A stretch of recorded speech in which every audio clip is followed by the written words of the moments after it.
بسم اللہ الرحمن الرحیم۔ السلام علیکم۔ الصلاۃ والسلام علیک یا رسول اللہ وعلی آلک وصحابک یا حبیب اللہ۔ میری پیاری اسلامی بہنوں اور اسلامی بھائیوں، آج میں آپ کی خدمت میں ماہ شعبان المعظم کے دوسرے جمعۃ المبارک کے دن کا ایک ایسا عمل لے کر حاضر ہوئی ہوں، ایک ایسا وظیفہ لے کر حاضر ہوئی ہوں جس کی برکت سے انشاءاللہ بفضل خدا رب کریم آپ کے مقدر اور نصیب کو بدل کر رکھ دے گا۔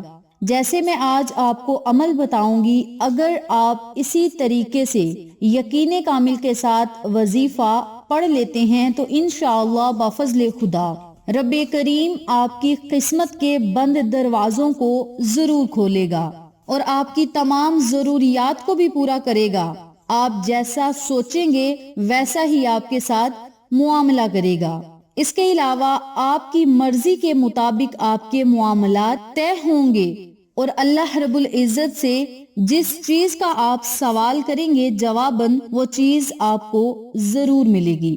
کہنے کا مقصد یہ ہے کہ آپ کی تمام دعائیں قبول ہوں گی، حاجات پوری ہوں گی، خواہشات پوری ہوں گی۔ اس کے علاوہ اس عمل کے پڑھنے سے آپ کو بے بہا فائدے ہوں گے، اور اگر اس عمل کو آپ پڑھ لیں گے اور اس کے فوائد و فضائل سے مستفید ہوں گے تو انشاءاللہ آپ کبھی بھی اس وظیفے کو نہیں چھوڑیں گے، اپنی زندگی کا حصہ بنا لیں گے اور اپنی زندگی میں ضرور اس وظیفے کو شامل کریں گے۔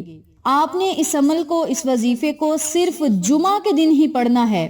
ایک ہی دن کے عمل سے اللہ رب العزت پورے سال کا بندوبست کرے گا، چاہے وہ رزق کا ہو، دولت کا ہو، کامیابیوں کا ہو، کوئی بھی آپ کی حاجت ہے تو انشاءاللہ ضرور پوری ہوگی۔ آپ نے صرف جمعۃ المبارک والے دن اس عمل کو، اس وظیفے کو پڑھنا ہے اور پھر آپ نے اللہ رب العزت کی عطاؤں کی بارش دیکھنی ہے۔ جیسا کہ آپ سب جانتے ہیں کہ ماہ شعبان المعظم کا مہینہ بڑا ہی بابرکت عظمتوں والا مہینہ ہے، اور اس مہینے میں جب جمعہ کا دن آ جاتا ہے تو جمعہ کے دن کی فضیلت و فوائد بھی دگنے ہو جاتی ہیں اور ماہ شعبان المعظم کی فضیلت بھی بے بہا ہو جاتی ہے۔ اور اگر آپ اس وظیفے کو ماہ شعبان المعظم کے جمعہ کے دن کریں گے تو انشاءاللہ ہر سال ماہ شعبان المعظم کے مہینے کا انتظار کریں گے کہ کب شعبان المعظم کا مہینہ آئے اور اس مہینے میں جمعہ کا دن آئے اور ہم یہ وظیفہ کریں اور اس کے فوائد و فضائل سے استفادہ حاصل کریں۔ میری پیاری بہنوں اور میرے پیارے بھائیوں، آج کا عمل، آج کا وظیفہ سورۃ الکوثر کا وظیفہ ہے، اور سورۃ الکوثر کو آپ نے جمعۃ المبارک والے دن کس طریقہ کار سے پڑھنا ہے اور کس مقصد میں کامیابی کے لیے پڑھنا ہے، اس بارے میں جاننے کے لیے میری آپ سے دلی گزارش ہے کہ ویڈیو کو آخر تک ضرور دیکھیے گا، اور جن لوگوں نے ابھی تک میرے چینل اقصیٰ روحانی وظائف کو سبسکرائب نہیں کیا وہ جلدی سے سبسکرائب کریں، ویڈیو کو لائک کریں، شیئر کریں اور ساتھ موجود بیل آئیکن کو ضرور پریس کریں تاکہ میری تمام ویڈیوز کی اپڈیٹ آپ تک بر وقت پہنچتی رہے۔ جزاک اللہ۔ اب میں آپ کو عمل بتانے لگی ہوں، توجہ سے ملاحظہ فرمائیں۔ آپ نے جمعۃ المبارک والے دن نماز جمعہ ادا کرنے کے بعد یا پھر نماز عصر ادا کرنے کے بعد اس عمل کو، اس وظیفے کو پڑھنا ہے، اور یاد رکھیں آپ نے نمازوں کے بعد ہی یہ وظیفہ پڑھنا ہے، چاہے نماز جمعہ کے بعد پڑھ لیں، چاہے نماز عصر کے بعد پڑھ لیں، یہ آپ کی اپنی مرضی ہے۔ جب آپ نے نمازیں ادا کر لینی ہیں تو اسی جگہ بیٹھ کر 11 مرتبہ درود ابراہیمی پڑھنا ہے۔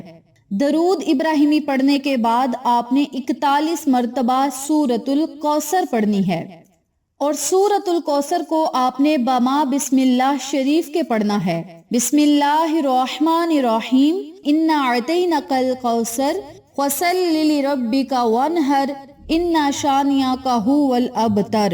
جب آپ نے ابتر کے لفظ پر پہنچنا ہے تو اس لفظ کو آپ نے 7 مرتبہ پڑھنا ہے۔ ابتر، ابتر، ابتر، ابتر، یعنی ابتر والے لفظ کو آپ نے 7 مرتبہ پڑھنا ہے، اور پھر آپ نے بسم اللہ شریف کو دوبارہ پڑھنا ہے، پھر آپ نے انا اعطیناک الکوثر کو پڑھنا ہے، یعنی ہر بار بسم اللہ شریف کو 7 ضرور ملانا ہے، اور اسی ترتیب سے، اسی طریقہ کار سے صرف 41 مرتبہ سورۃ الکوثر پڑھنی ہے۔ اور جب 41 مرتبہ سورۃ الکوثر پڑھ لیں تو پھر 41 مرتبہ ہی یا وہابو یا وہابو یا وہابو کا ورد کرنا ہے۔ آخر میں پھر آپ نے 11 مرتبہ درود پاک پڑھنا ہے اور اللہ رب العزت سے بہت زیادہ دعائیں کرنی ہیں۔ اب یہاں ضروری بات سنتے چلیں، جب آپ نے وظیفہ کرنے بیٹھنا ہے تو اپنے مقصد کو، اپنی حاجت کو، اپنی خواہش کو، اپنے مقصد کو اپنے ذہن میں رکھنا ہے۔ پریشانی کو، مصیبت کو، جو بھی مسئلہ ہوگا اسے آپ نے اپنے ذہن میں رکھنا ہے اور پھر اس وظیفے کو شروع کرنا ہے۔ اور اس وظیفے کو آپ لاکھوں کروڑوں حاجات کو پورا کروانے کے لیے، خواہشات کو پورا کروانے کے لیے بھی کر سکتے ہیں۔ کامیابیاں دنیا کی بھی ہو سکتی ہیں، آخرت کی بھی ہو سکتی ہیں، حاجات دنیاوی بھی ہو سکتی ہیں اور آخرت کی بھی ہو سکتی ہیں۔ اور دعائیں قبول کروانے کے لیے آپ نے نبی صلی اللہ علیہ وآلہ وسلم کا صدقہ دے کر اللہ سے مانگنا ہے، رب کریم اپنے پیارے محبوب محمد مصطفیٰ صلی اللہ علیہ وآلہ وسلم کے صدقے اور جمعۃ المبارک کے دن کے صدقے آپ کی قسمت کو بدل کر رکھ دے گا۔ جو لوگ بے اولاد ہیں وہ اللہ سے نیک و صالحہ اولاد پانے کے لیے بھی اس وظیفے کو پڑھ سکتے ہیں۔ جو لوگ بیٹیوں کے خواہش مند ہیں وہ لوگ بھی یہ وظیفہ پڑھ سکتے ہیں، اور جو لوگ بیٹوں کے خواہش مند ہیں وہ لوگ بھی اس عمل کو، اس وظیفے کو پڑھ کے اللہ رب العزت کی نعمتوں سے مالا مال ہو سکتے ہیں۔ اس کے علاوہ اس وظیفے کو آپ رزق اور دولت پانے کے لیے، بے روزگاری کو ختم کرنے کے لیے، کاروبار کو عروج پر لے جانے کے لیے، ہر طرح کی فکر، پریشانیوں اور تکالیف سے نجات پانے کے لیے بھی کر سکتے ہیں۔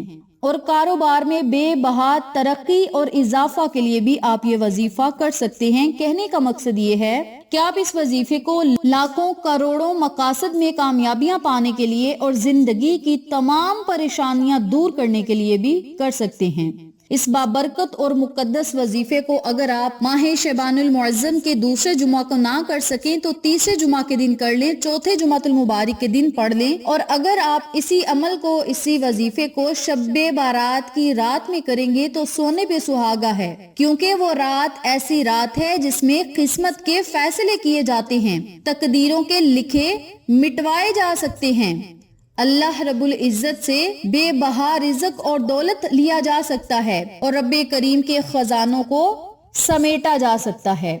تو میری پیاری بہنوں اور میرے پیارے بھائیوں، میری آپ سے دلی گزارش ہے کہ جمعہ کے دن بھی یہ وظیفہ پڑھیں، شب بارات کی رات میں بھی یہ وظیفہ پڑھیں اور خالص اللہ کی رضا کے لیے پڑھیں، اور پھر اللہ سے اپنی حاجات اور خواہشات کا اظہار کریں۔ رب کریم آپ کو ہر وہ چیز عطا کرے گا، ہر وہ نعمت سے مستفید فرمائے گا جس کی آپ کو ضرورت اور طلب ہے، اور آپ کی مرضی کے مطابق ہی رب کریم آپ کا فیصلہ کرے گا۔